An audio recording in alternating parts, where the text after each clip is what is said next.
My name is Hal Hodson. I am a special projects writer at The Economist. And I'm very excited about this panel because I just finished a big project about the electricity grid. And one of the places that the electricity grid stops is in the ocean. And one of the places you can get more generation is in the ocean. So we've got an excellent panel here to help me tell you about this. We've got Shamini Selvaratnam, who works on climate policy at the Ocean Conservancy. So welcome, Shamini. David Langston is down there on the end. He's the program manager with Wave Energy Scotland. Thanks for joining us, David. Christoph Harwood is here next to me. He's the director of Simply Blue Group, headquartered in Cork, my native Cork in Ireland. And in the middle, we've got Asunso Christas, who's a professor at Nova School of Law. Thank you very much for joining us, Asunso. I thought I might start with you, Shamini, to just give us a sort of big numbers overview of how much energy is out there in the ocean, untapped, and a little run through of the different ways that we can get at it. Sure. You know, ocean holds great potential to mitigate climate change and unlocking and both the threats of climate change on itself and, the rest of the planet. There is a significant amount of potential for energy from the ocean. For example, offshore wind, the World Bank predicts would have enough power to power the world over 4 times, right? And I think that if we are to address, for example, the energy sector produces around 73% of global emissions that we need to reduce if we are to meet our climate goals for the world and also for ocean health. And there is a tremendous amount of potential from the ocean itself to deliver these solutions. There's different types of ocean marine-based renewables.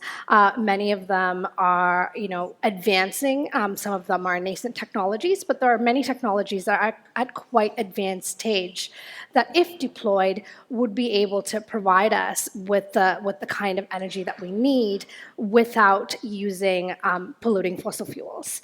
The other thing, as we know right now, with the crisis in Ukraine and the just cost of oil and crude prices have had a tremendous amount of impact on countries, particularly developing countries and island states, which rely on importing fossil fuels, right? It drains hard currency from their economies. But, many of these places are, located, especially the island states, where they could deploy these ocean technology and would have energy security. And so they would be able to have both access to energy, but also do it in a sustainable way.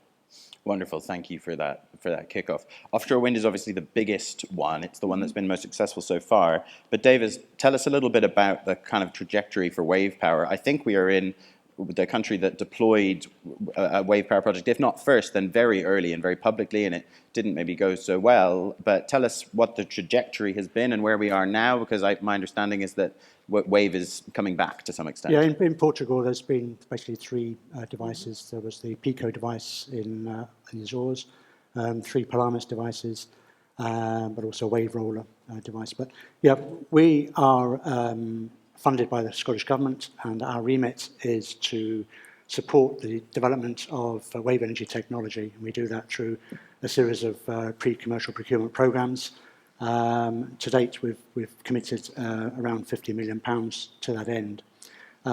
So offshore wind is gradually moving into deeper water, and that's happening certainly in Scotland with the recent Wind round of 25 gigawatts. And even the 10 gigawatts of proposed projects off the coast of Portugal. From our perspective, the sites that are now being proposed for offshore wind are really wave energy sites, because the wave resources in those locations is fantastic. And moving into deeper water means floating devices, wave energy devices, can come into their ends. So the opportunity there for wave energy is co-location with floating offshore wind, and that's something that we think is a big opportunity. One of the things, David, that came up in this report I've just finished about the electricity grid is that you need to be able to plan in parallel for different projects. So, for instance, we're talking about having wave energy right next to deep offshore wind. it would seem to me ideal and optimal to plan for that at the same time so that you don't have to completely rework the cabling on either end when you install the wave power next to the offshore wind plant. Is this something that's possible?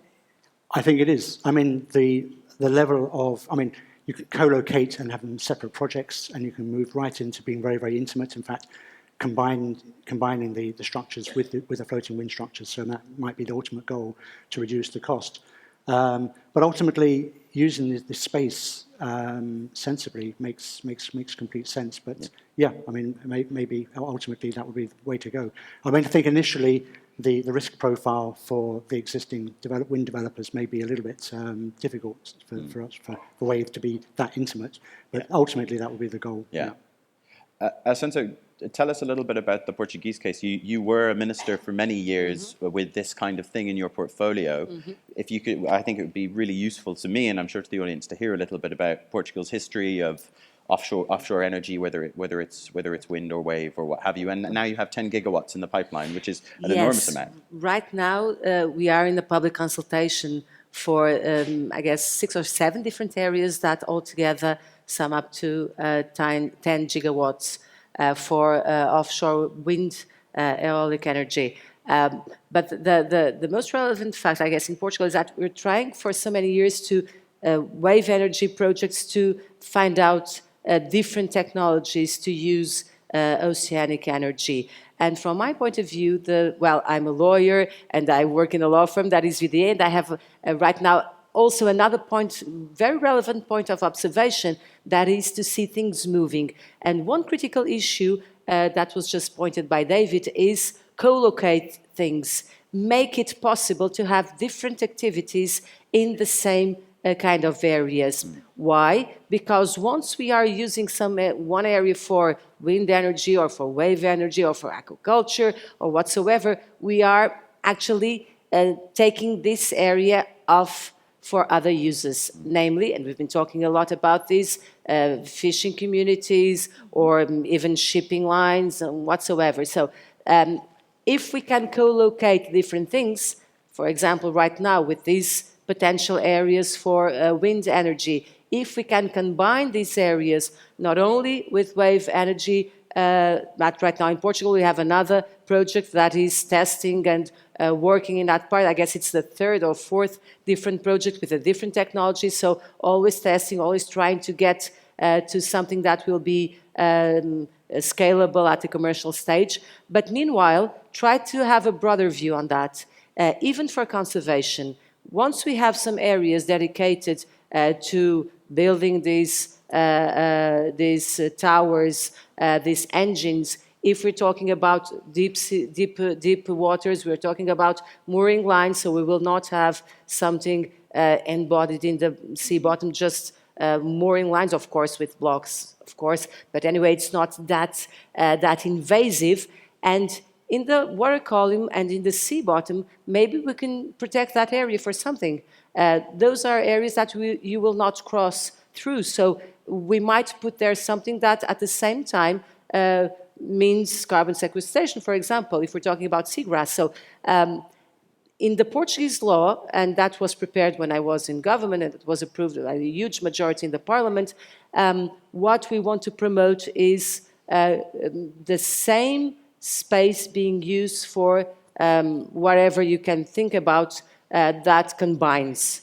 That is not contradictory, but it's complementary, and we really want, and when we have to decide, because competition of views will be a reality, is already a reality, once we have to decide which project shall we pick, the law is very clear, the ones who can be combined with other uses.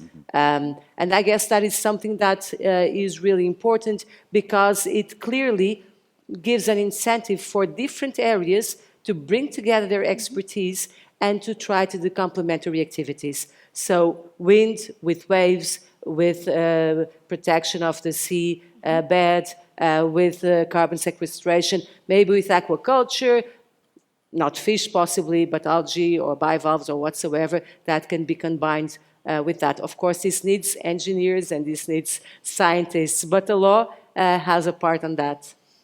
Christoph, I think this multi-use idea dovetails completely with what you want to kick us off talking about. Yeah, thank you. So I feel I should get rid of my prepared talk because everybody's covered it, which is wonderful. I mean, I think, so Christoph Harb from Simply Blue, we are project developers, early stage project developers, and we say we work with the oceans on climate change. The oceans can deliver, according to the high-level panel on the sustainable ocean economy, at least 20% of the carbon reductions that we need to get to a 1.5 degree world.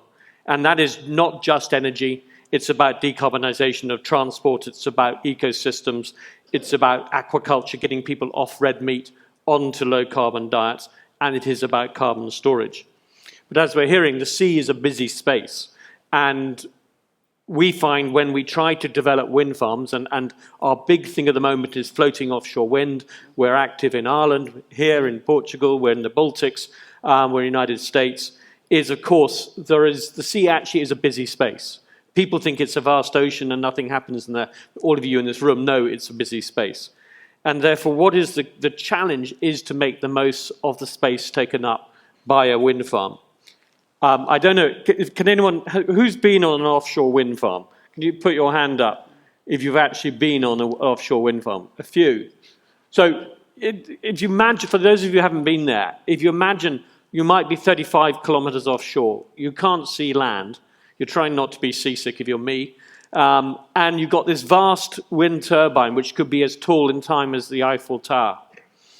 And then you look to the next turbine, and that might be 2 or 3 kilometers away. You're sitting in a gigawatt of wind, that's 500 square kilometers. In between the 4 turbines, there is 200 hectares of available space to do something. You've got cables under there, you've got moorings, you've got floating mooring systems. You're not going to have people coming through with vessels trawling for fish. And so what can we do with that part of the ocean to address climate change? And we think there are 3 areas where we can focus in.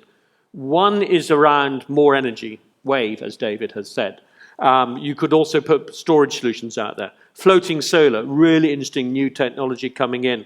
Offshore solar, not the solar that's on reservoirs. This is solar that will go in the open sea. You can also actually make things out there. You could make hydrogen out at sea. Mm-hmm. You could pull CO2, direct air capture, or ocean carbon dioxide removal out at sea. You don't need to do it on land. You could also, nutrition. Certainly, we're looking at seaweed farming, but also, I think, salmon farming. The Norwegians are already looking at going 75 kilometers off sea for salmon farms. So using that sea space is really important to hit these climate change targets. And looking at that sea space, we can do all these things and at the same time see a biodiversity enhancement, see the lack of the ability to take fish in a destructive manner. And I think finally for the fishermen, actually there is some interesting fishing projects going on, a company called Inema, which is looking at static fish traps, where you don't use bottom trawling, but you have traps that fish swim into. And that is a way of keeping the fishing community alongside, whilst you also do other things on the offshore wind farm. Your mention of the Norwegian salmon offshore fishing aquaculture reminded me of a story, which is that there is that's already happening, and a huge deep sea salmon farming tank was built in a shipyard in China, and it was sailed around the world. And as it was passing one of the coasts along the way, I can't remember, it was called in as a sort of unidentified alien object of some kind because it's so enormous. It's big. And I think it sort of highlights the scale of what's happening out in the ocean, you know, that we don't necessarily see very much. Shamini, I wanted to ask you, I was speaking to Tom Moore, he's one of the coral reef restoration people here, and he's doing amazing work in the Red Sea. It's got nothing to do with what we're talking about right now. But I wonder whether this idea that offshore wind creates a kind of anchor for other infrastructure in the ocean, can that include habitats for endangered species? Can that include sort of biodiversity angles? And if so, how does that work? Absolutely. I mean, I don't think that we should look at it as ocean conservation or energy transition. It is not a question of either or. We really are in a place where we need to do both. right? And so the example that you just mentioned about coral reefs, there are some offshore wind companies when they are doing their sort of planning that they're including biodiversity positive, they're calling it biodiversity positive wind, right? Where they're including plans like coral reef restoration or using the infrastructure of the sort of offshore wind for creating sort of artificial reefs that could then support the ocean ecosystem and diversity. So that's already happening. And then one other thing that I wanted to say is when we're talking about co-location, something that's already happening, hydrogen you mentioned, Christoph, is in Denmark, the two projects where they are actually producing offshore wind and is producing hydrogen. And hydrogen is something that we can use to decarbonize shipping. So there's a lot of co-benefits of these technologies that if used properly, that we would be able to take advantage of the transition much faster. And then in terms of biodiversity, I think the other thing that we need to look at is ensuring that marine spatial planning is taken in context when we are deploying any type of marine renewables, so that we look at co-uses of ocean to ensure that they are sited properly and that it isn't in conflict with other ocean uses. That will also help support the biodiversity and protection of Angle. It's getting quite complex out there, isn't it? It's quite a lot of add something just Go to ahead. what Shamini was just said. The hydrogen issue is quite interesting because you were talking about the cables and how far it is from the coast, and because of all the cables issue and so on, and also because another thing, the coastal communities and coastal population possibly will not support this kind of wind farms if they will see it from land, if they feel that the landscape, their horizon line is somehow messed and polluted, visually polluted by these wind farms. So the idea of moving deeper into the ocean, which means at a bigger distance from the coast, it's important, but of course it's challenging as well from a technological point of view. But one of the issues is this from the green hydrogen, because then you can make hydrogen out of wind and you have the vessels coming just to pick the hydrogen, and you won't need and you won't be dependent on a cable to bring that kind of energy on land. So that is another possibility that I think in some cases might be considered. Also because we have a problem, well, at least in Portugal, and I guess it's a little bit a common problem, that is the capacity of the grid inland, which requires enormous investments that might not be on time to match both developments. So at the same time that we produce more, we need also to robust and make huge investments in land. So this match sometimes might signify a gap that it's not easy to fill at the same time with the same calendar. So alternatives to not to stop these kinds of projects, allow them to grow and find an alternative that it's not dependent on the capacity of the grid, electrical grid inland. I guess that is something smart to do. We're feeling that from a very practical point of view, from investors, from developers that want to start. We have this problem. It's not from the ocean part, it's from the electrical part. Christoph, I know you want to come in, and I will come to you in just a sec, but I just had one more for you, Assunção, which is it the case that Portugal's ocean goes very deep very quickly? There's not a kind of any North Sea shelf. So No. is that part of the reason why we, in the UK, we have a lot of wind and growing very fast, but I think it's because we have that shallow shelf, right? This is important context, that not every ocean is the same. That is definitely the reason. Actually, in 2011, one of the first things that I did when I was in government was actually license a pilot project for floating deep sea floating device turbine. Now it turned to 3. so still at the pre-commercial stage, but they want to scale up.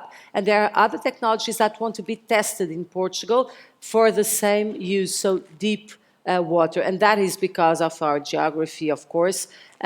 We want to move into aeolic offshore, but that has to do deep, so floating. And that was a very good project that proved well. And right now, I guess there's an interest all over the world. And that was the very first one, globally speaking, to test in real ocean this technology. But others are coming. And one thing that we have in Portugal, which is really important, is we have a pilot zone to test, like a sandbox in the north of Portugal, to test all these kinds of technologies.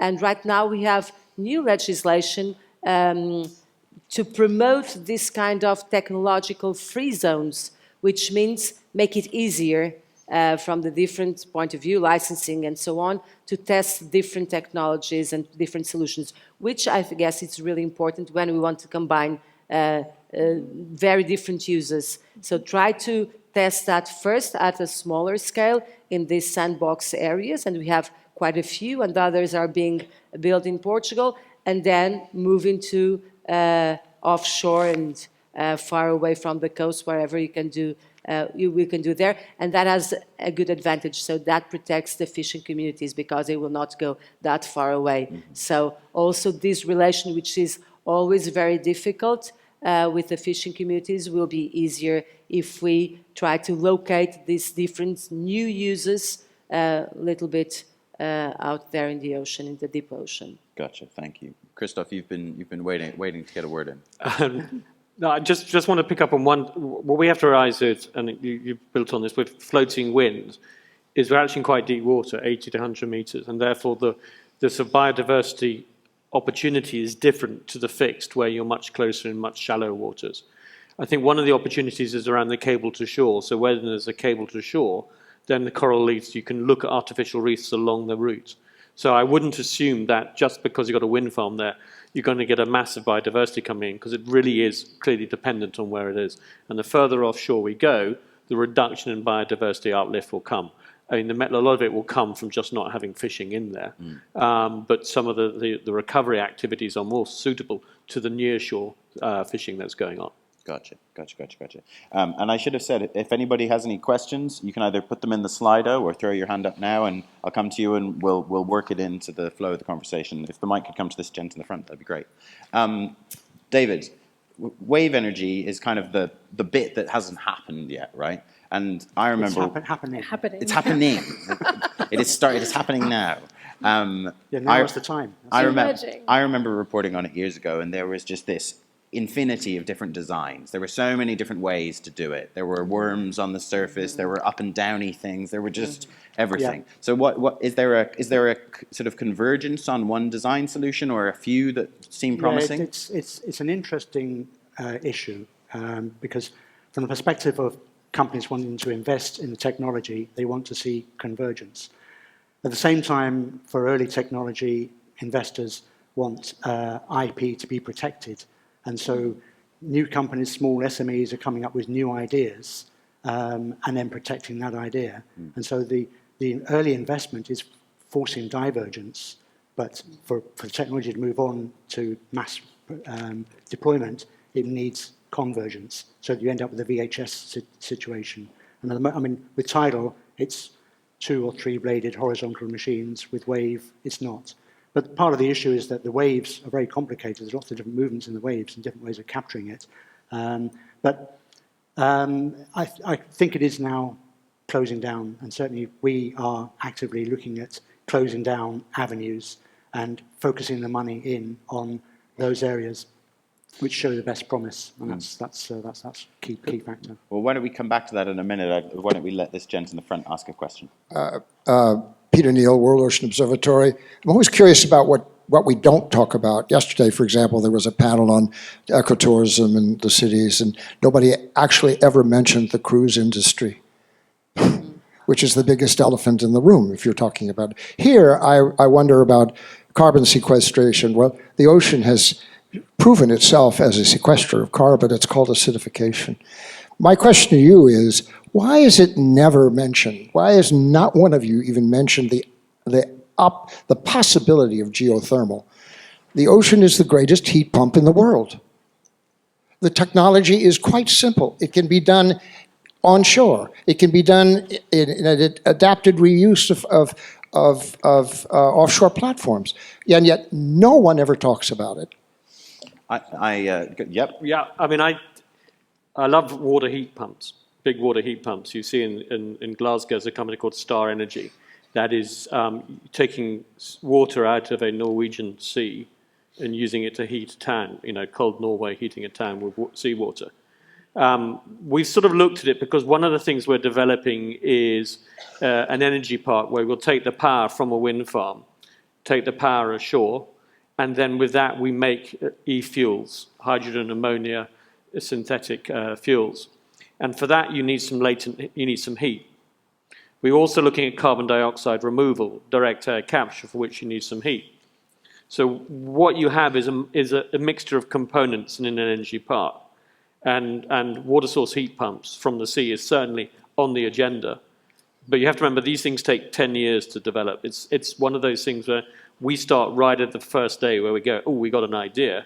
And hopefully, if you're lucky, in 10 years' time, you got the first electron, the first molecule coming out. But I would agree with you. I think there's a lot of opportunity of using heat pumps to extract heat from the ocean. There are environmental issues around it, of course, as always, but it's something that certainly it's on our list of. One of the joys of being a project developer is that we can pick from the shelf the different technologies that we think will deliver the solution, and that is certainly somewhere on the shelf. What about the integration of desalinization? Absolutely, yeah. Again, case-by-case basis. We're looking a little bit at that on a particular project that needs quite a lot of water for carbon dioxide removal. So where do we get the water from doing that? If you've seen Carbfix in Iceland, they are using actually seawater to mix with CO2 in an experiment to see if you can put the CO2 into the basalt rocks and crystallize it. So there's a whole journey going on in that space, and we need ideas, but also we need some of the old ideas that have been used elsewhere brought into the menu so we can look at them. David, I know that the part of the challenge with wave is overlaps with the challenge with putting these big heat pumps in the ocean, which is just hard to put a big piece of equipment with moving parts and stuff in the ocean and leave it there and have it work without you needing to go and maintain it all the time. Is that something that's changing? Are there new technologies that are helping you with that? I don't know, maybe biofilms, what have you? Well, a lot of testing is one thing that solves the problem, but yeah, we're looking at flexible direct generation, and that may be the next generation of wave generators. So that's a big area. You'll be hearing a bit more about that over the next couple of months, I think. So that is a new area. Yeah. And I'm not actually sure exactly who this question is for, but one of the big problems with, so we're talking about generating electricity, right? That's what we want to do. And one of the big problems with the future electricity system is that all of these renewable generation sources, they don't always come on when you need them to come on. And what's really helpful with that is if you have multiple that are not synced up. Right, so the sun and the wind are often not correlated. The wind blows at night and the sun shines during the day. What's the situation with wave power? How correlated? I thought maybe we'd start with you at least, David. Yeah, how correlated is wave power? Wave and wind are complementary in terms of power generation. You'll get days when there's no wind and the waves are coming in because the waves have been generated thousands and thousands of miles away, and it takes them time to get to you. And that's another reason why using the same sea space and combining wind and wave is ideal from that perspective. You're making the most of the rest of the infrastructure you have. I grew up in Cork where you're doing your work, Christoph, and it is completely true that first the wind comes and then at least the good waves come at least. I don't know if wave power cares about waves that are good for surfing. I think the interesting thing... That's a good thing about waves. Yeah. You can predict, you know exactly when they come. Yeah. I think the interesting thing about wave power and tidal is that we've always been held up as you've got to get competitive with wind. You're too expensive. Then actually you start looking and go, no, actually you've got to be competitive with storage. Because if the alternative to using that wind turbine, or the power from that turbine, is storage, then we know long-term storage is very expensive. You need hydrogen or something like that. But if you go, actually, the alternative is to bring in a wave device or a tidal device, which of course is totally out of sync with everything else, then you start looking at a balanced grid. And multiple technologies, but also multiple locations. So UK is all on the east coast with the North Sea. We've now got projects opening up in the Celtic Sea on the west coast. And that will have different wind systems. They're not correlated wind systems. So if you want a balanced grid, you need balanced technology and balanced geography. Yeah. Shamini, I'll come to you in just one second. If there are any more questions out there, please raise your hand and we'll work them in. So, you know, currently, we know that we need to shift to renewables, right, in order to meet our climate goals. Currently, renewables make up less than 30% of the global electricity mix. We are nowhere near where we need to be to meet 2030, 2040, 2050 goals. So we need to deploy all technologies that we have at scale and pace, you know, that's needed to meet this. So, you know, whether it's wind, wave, other nascent, you know, marine renewables and technologies need to be deployed at a very large scale. And, you know, solar, for example, 20 years ago was quite expensive. Even wind, 10 years ago, was very expensive compared to as technology grows, and gets better, the cost drops, right? The same will happen for, you know, wave and other types of energy as we move forward.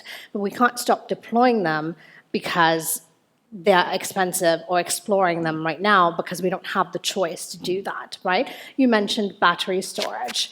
You know, wind, for example, is different than solar. Solar produces heat during the day, where that's not most of the electricity demand is. People are at work, they're not at home. You know, people are at home in the evening, that's when they need the energy, whereas wind, wave could do that. And as battery technology also continues to, you know, improve, its costs will drop as well, because the future of renewable energy has to include battery storage.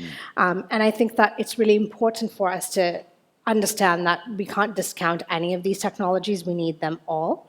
One of the things that Ocean Conservancy is doing is we are part of the high-level panel that you mentioned, Christoph, and there's a working group in the high-level panel which is called the 2030 Coalition, and that includes UN agencies, development finance institutions, and us, and it's essentially helping countries with developing their sustainable ocean plans, which goes back to the question you had raised earlier about, you know, we need to plan this so these are all like located properly. So as countries are developing these plans, you know, marine renewables need to be part of those plans, and ensuring that, you know, there's a goal of trying to get countries to do that by 2030.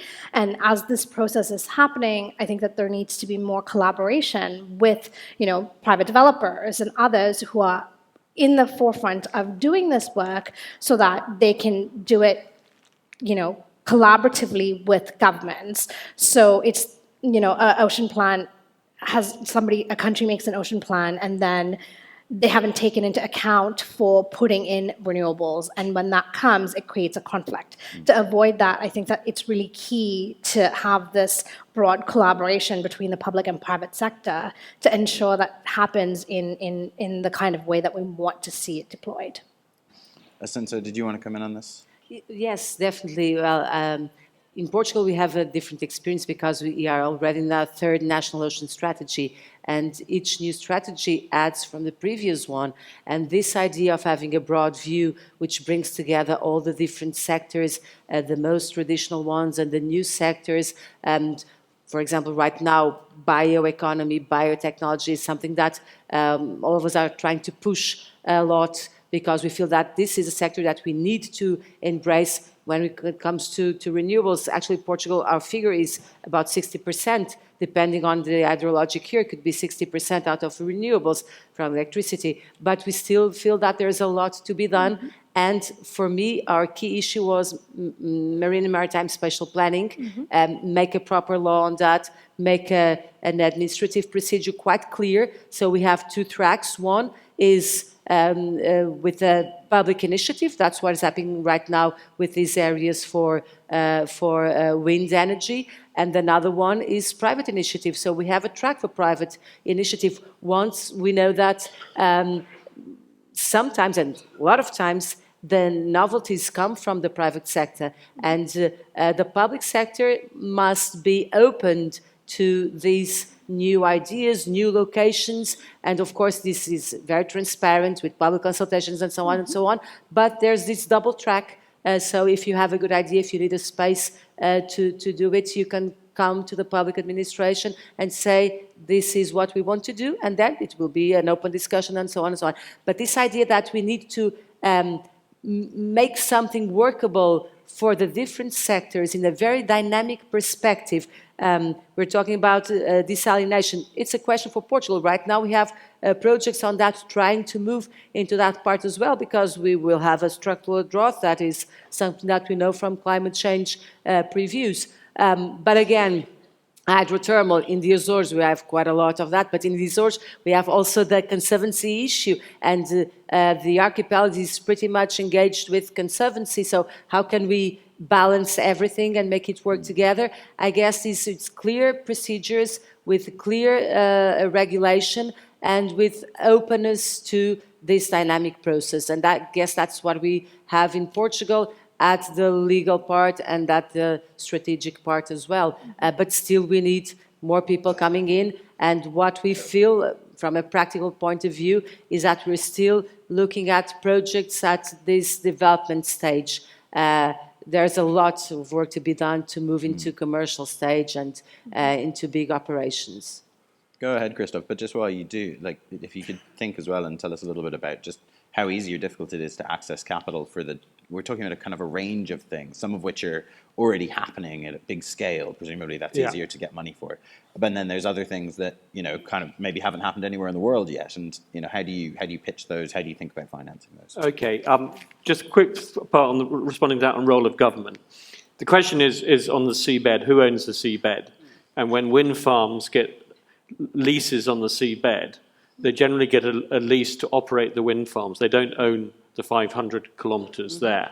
And therefore, what is the role of government in encouraging the wind farm operators to open up their space? Because you go and talk to an operations and maintenance, they go, no way, I don't want anything else on my wind farm. No seaweed, no wave, nothing. And so government needs to have a role in doing that. And we're seeing in the Netherlands, they are saying to the wind farm owners, you don't own that space. We're going to put some seaweed there, we're going to put some solar there. So I think there's a strong role in government facilitating multi-use. To your point on capital, capital is interesting because we say we're blue economy project developers, but there isn't blue economy capital at the scale we're looking at. There's wind farm capital, there's aquaculture capital, there is, hopefully in time, wave energy capital. There is different sorts of capital, and the capital markets are very siloed. And they're especially siloed in the capex phase. But when you come back in from the build phase, you come back into the project development phase, you then also have to find an investor that is comfortable with multiple different areas of investment. It costs a huge amount of money to develop a wind farm. An offshore wind farm could cost 50 to 100 million pounds to develop before you've cut steel once, just to get your permits, just to get your licenses, just to get your finance. That is a lot of money to spend before you've actually taken one molecule out of the air. And therefore, sorry, we stopped one molecule going into the atmosphere.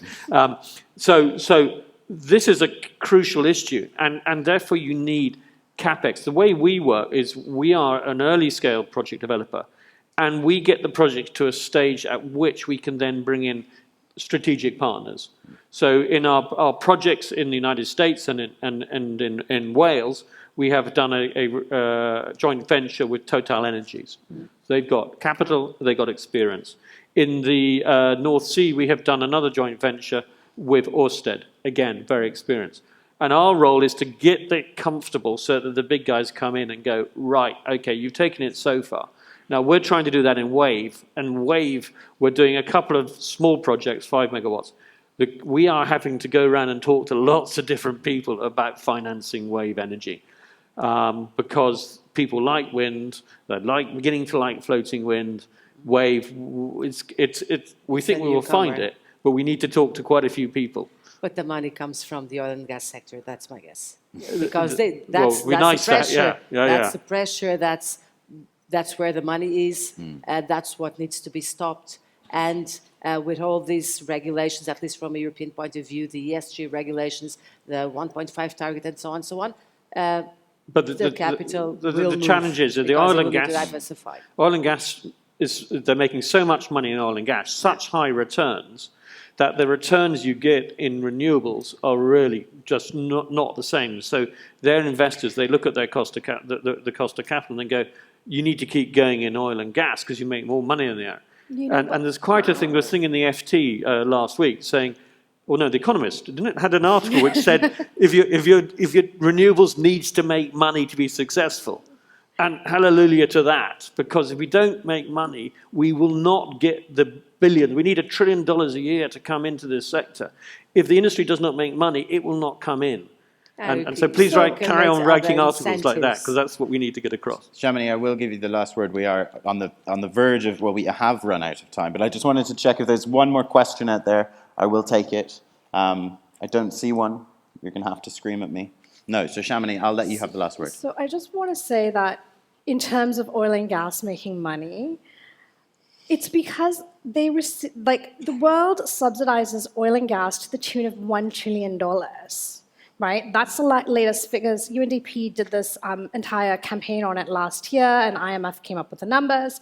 $1 trillion is a lot of money, right? And those subsidies, if diverted to renewables, for example, we could be deploying a significant amount of sustainable energy that we need to power the world. So it isn't that the oil and gas is more profitable than renewables, it's that governments around the world continue to subsidize them, and that's something that we need to change. And it's the onus is on the governments that are making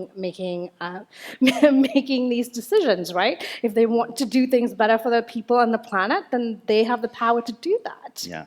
David, very quickly, we've been talking about your thing, so just wrap it up for us very fast. Quickly, the offshore floating wind areas are very large, and maybe at some stage issue of consents and permits should be conditional upon the developers maximizing the use of that space. So I think that's one possibility. Yeah.